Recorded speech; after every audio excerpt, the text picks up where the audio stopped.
एक दफा गांव के सरदार का बेटा बीमार हो गया। गांव के हकीमों ने उसका इलाज करने की बड़ी कोशिश की, लेकिन कोई फाका न हुआ।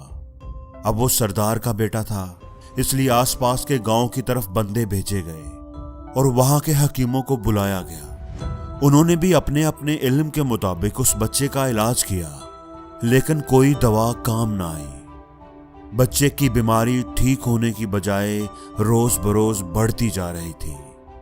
पूरा गांव बच्चे की फिक्र में मुब्तला था। एक दफा एक दरवेश का उस गांव से गुजर हुआ। उसने बच्चे की बीमारी का सुना तो हाल अहवाल पता करने जा पहुंचा। सरदार ने बड़ी इज्जत और एहतराम से दरवेश का इस्तकबाल किया। मेरा बच्चा बहुत बीमार है, किसी दवाई से उसे अफाका नहीं हो रहा, क्या आप मेरी कोई मदद कर सकते हैं? सरदार ने पूछा।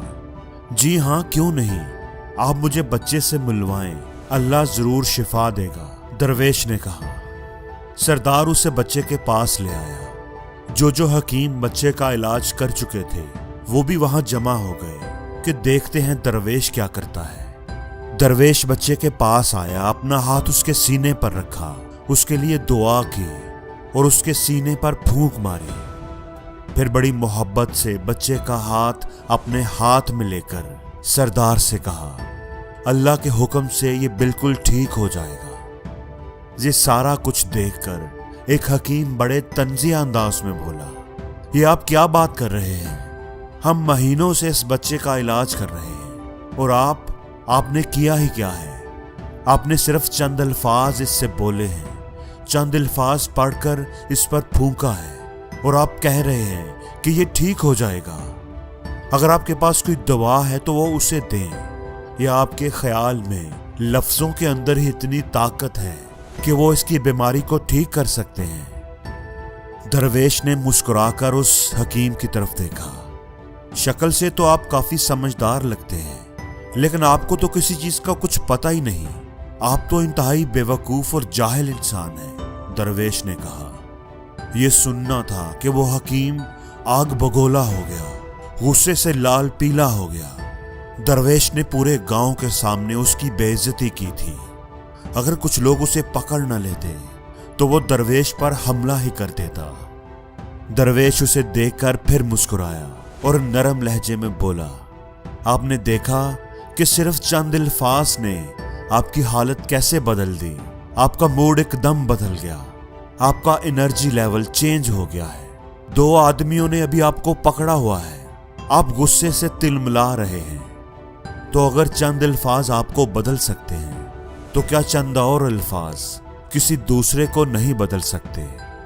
अगर चंद अल्फाज आपको गुस्से से लाल पीला कर सकते हैं तो क्या चंद और अल्फाज किसी की परेशानी को दूर नहीं कर सकते, किसी को सुकून नहीं दे सकते, किसी को ठीक नहीं कर सकते?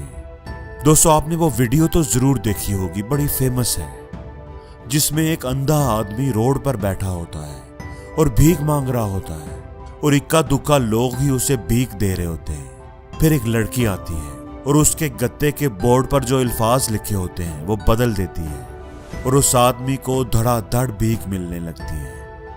तो अल्फाज जो होते हैं ना, इनको मामूली ना समझें, लफ्जों के अंदर ताकत होती है, इतनी ताकत होती है कि वो दुनिया को बदल सकते हैं। अल्फाज आपको जोड़ भी सकते हैं, तोड़ भी सकते हैं। अल्फाज आपको सोच देते हैं, अमल देते हैं, ख्वाब देते हैं। अल्फाज आपकी आंखों में आंसू भी ला सकते हैं और आपके होंठों पर हंसी भी।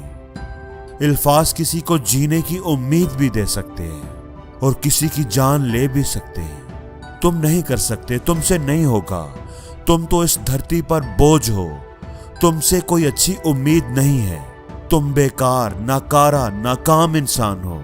अगर ये अल्फाज आप किसी से बोलेंगे तो आपको क्या लगता है उस पर कोई असर नहीं होगा? क्या लफ्जों का वाकई कोई असर नहीं होता?